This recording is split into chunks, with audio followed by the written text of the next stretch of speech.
Mesdames, Messieurs, bonjour, bienvenue dans l'autre direct, un peu dépaysé, comme vous le voyez, nous sommes ici au Radiant, à Caluire, avec Victor Bosch. Bonjour. Bonjour. Merci beaucoup d'être avec nous, de nous recevoir ici. C'est un peu chez vous maintenant, depuis finalement pas si longtemps que ça.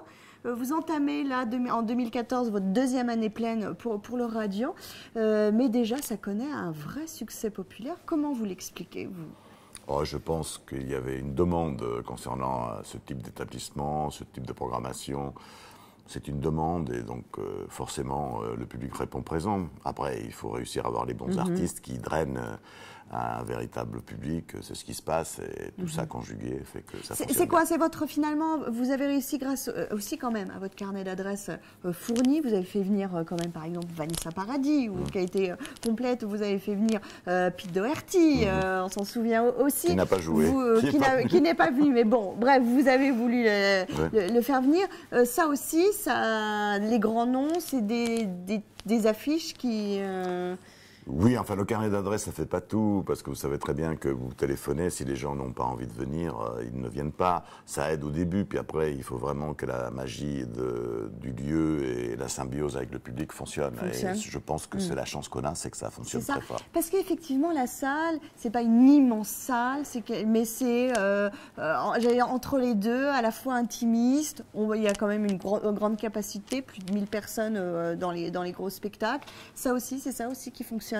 Oui, la salle, elle est quand même dans des proportions qui sont assez intéressantes. Elle fait quand même 2500 personnes tout debout, 1900 assis debout. Elle peut aller jusqu'à 1100 tout assis. Oui. C'est quand même des jauges qui sont quand même importantes à partir du moment où on peut accueillir un public quand même assez large quand même. Donc je pense que ça joue pas mal.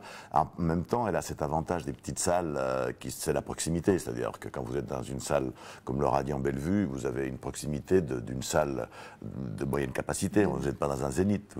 Donc ça fonctionne très fort pour le public. C'est-à-dire que les gens aiment bien venir voir des spectacles dans ce lieu parce que, outre que l'acoustique fonctionne très fort, enfin on a la chance que ça sonne très très bien, il y a cette proximité entre le public et la scène.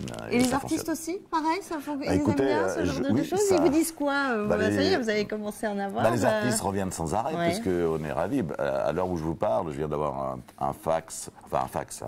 un mail concernant Fauve qui veut revenir ici et qui nous demande des dates et qui veulent revenir. Ça veut dire qu'ils ne se sentent plus la dernière fois. Autrement, vous savez, quand les gens viennent une première fois et qu'ensuite ne veulent plus revenir, c'est qu'il y a un problème. Là, c'est le contraire. Nous avons sans arrêt Stéphane Escher qui avait fait l'ouverture revient. Comment ça s'appelle C'est pas grave. Mais alors, en tout cas, pour vous, vous avez une vaste programmation. On parle beaucoup des artistes. Il y a aussi du théâtre, il y a aussi de l'opéra. C'est quoi alors, je vais vous faire un exercice difficile. Les grands noms de l'année prochaine. Les grands noms de l'année prochaine, il y en a beaucoup, parce qu'il y a Angus et Julia Stone qui sont complets à Fourvière et qui veulent revenir à Lyon. Donc ils ont choisi de venir ici. C'est ouvert, ça nous fait plaisir, les locations sont ouvertes. Nous allons avoir en théâtre la dernière pièce de Josiane Bolasco. Nous allons avoir cette magnifique troupe américaine qui s'appelle Stomp. Ça fait 7 ans qu'ils ne sont pas venus en France. Là, ils viennent à Paris et à Lyon et ça nous fait vraiment plaisir de les accueillir. C'est un spectacle formidable qui a fait plus de 16 millions de spectateurs dans le monde. Nous allons avoir De Palma son retour. Nous sommes ravis de l'accueillir parce que son spectacle est super bien. Il y en a tellement. Voilà, il y a Julien Doré. Il y a Julien Doré, il y a Odélis. C'est ça. Mais il y a aussi Nana Mouskouri, par exemple. Ah, ça, c'est moi qui ai voulu la faire venir parce que Nana Mouskouri, je la connais bien. Et je pense que, parce que ça commence, c'est une dame qui a un âge certain, je pense que ça sera une des dernières fois où on pourra la voir sur scène. Il faut en profiter. Parce que ça a été quand même un rendez-vous de la chanson dans les années 60. Moi, j'étais gamin. Mais j'adorais regarder ça, même si maintenant ça fait un peu vintage de l'inviter. Moi, je trouve que c'est un honneur qu'on lui rend et ça sera un bon moment. Ça, vous y tenez vraiment. Alors, il y a aussi des petites découvertes aussi. On peut aussi maintenant faire ça. Vous pouvez vous permettre ça. J'allais dire, alors il y avait Pitti Banda. Ça, alors c'est un comique, c'est un garçon, c'est un Congolais. Ce garçon est un garçon de couleur qui est noir et j'ai découvert ce spectacle lors d'un showcase. Vous savez, à Paris, on fait des showcases le lundi soir parce que les théâtres sont fermés. Donc on m'avait invité, j'étais voir cet homme qui est un ancien professeur de faculté, je crois, prof de philosophie, enfin quelqu'un qui est assez érudit et qui a été obligé, pour des raisons politiques que je ne connais pas bien, est obligé de partir du Congo. Donc il est parti, bien entendu, en Belgique. Et il est arrivé, son spectacle s'appelle Un fou noir au pays des Blancs. Et franchement, si vous voulez rire, mais il a une vision, un regard de notre société occidentale vue par un Africain intelligent. Ça ne veut pas dire que les autres sont idiots, mais disons, il y a un filtrage. Vraiment, mais c'est à mourir de rire. Et je l'ai invité parce que je trouvais que c'était formidable qu'il vienne ici. Et il faut croire que les gens se trompent pas trop, parce qu'au départ, c'était un spectacle que je voyais très intimiste. Et là, c'est en train de devenir un vrai rendez-vous. Un vrai rendez-vous, tout le monde. Alors, il y a aussi, par exemple, Kyo aussi, qu'on n'a pas vu depuis longtemps. C'est le retour de Kyo. C'est le retour de Kyo, c'est aussi à Paris. Et ça fonctionne très fort. Ça fonctionne aussi très fort. C'est le retour de Kyo. Nous, on travaille beaucoup parce que Kyo est dans une maison de disques qui s'appelle Sony et on est très proche d'eux. Et ils nous ont demandé justement si on pouvait faire ce concert et ça fonctionne très très fort. Je suis content pour eux parce que c'est un groupe qui avait bien fonctionné. Moi, je suis content quand les artistes peuvent avoir une pérennité comme ça.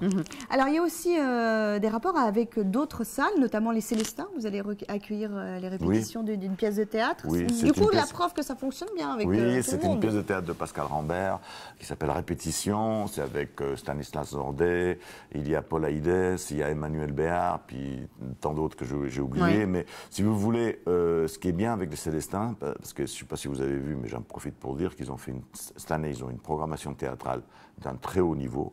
Et ce que j'aime bien avec Claudia Stavinsky et Marc Lesage, les deux co-directeurs des Célestins, c'est qu'ils ont cette intelligence de faire des transversales entre un lieu comme le leur, qui est en plein centre-ville, et un lieu comme nous, qui sont plus en périphérie. Oui. Et les publics, à ce moment-là, se mélangent, et je trouve ça très, très intelligent, et ça marche très fort. Ils sont venus ici, ils viennent ici quand même pour cette représentation. Alors, on a l'impression aussi que finalement, le radio, ça ne vous suffit pas, vous, Victor Boch. Vous êtes sur les rangs pour le Transborder, reprendre le Transborder. Qu'est-ce qui vous... Pour quelle raison? Non, en fait, vous savez, le Radiant comme Transborder sont basés sur ce qu'on appelle une DSP, c'est-à-dire une délégation service public. Tous les 5 ans, il y a un appel d'offres, puisque c'est un lieu public, il y a un appel d'offres de la mairie, ici c'est la mairie de Caluire, Transborder c'est Lyon, il y a un appel d'offres pour voir s'il y a d'autres gens qui sont intéressés, et puis voir un petit peu faire le bilan des gens qui ont géré le lieu avant. Moi, personnellement, c'est un lieu, comme vous le savez, que j'ai créé, qui est sorti de ma tête, qui est cher à mon cœur. Et j'ai envie de... ça n'a rien à voir, parce que le Radiant, moi, je veux le conserver. Le Radiant, pour moi, c'est quelque chose de formidable. Oui. Mais je trouve qu'il y aurait une vraie dynamique entre les deux lieux, entre le Radiant et le Transborder. En plus, l'un est en haut de la colline, l'autre est en bas, parce qu'il n'y a plus qu'à la montée des soldats et vous êtes en ligne directe. Je trouvais qu'il y avait une vraie dynamique et j'ai un programme très alléchant, très fort, parce qu'il faut un programme chaque fois si vous voulez réussir quelque chose. Et moi, j'ai un beau programme pour le Transborder. Qui serait forcément différent du radio, on n'est pas sur les mêmes publics, vous voulez conserver, le Transborder conserverait sa ligne, mais avec une programmation et une ligne directrice. En fait, ce qui manque actuellement, sans vouloir faire de polémique en ce qui me concerne, pour le Transborder, c'est une ligne directrice, il manque un programme. Donc, c'est pas que les gens sont... Et vous voulez quoi? C'est quoi? Je peux pas encore le dire parce que je le réserve au dossier. Je vais le réserver au dossier que je vais présenter à la mairie. Voilà. Vous le présentez quand? C'est quoi le calendrier? Ça a commencé, en principe, c'est pour 2015.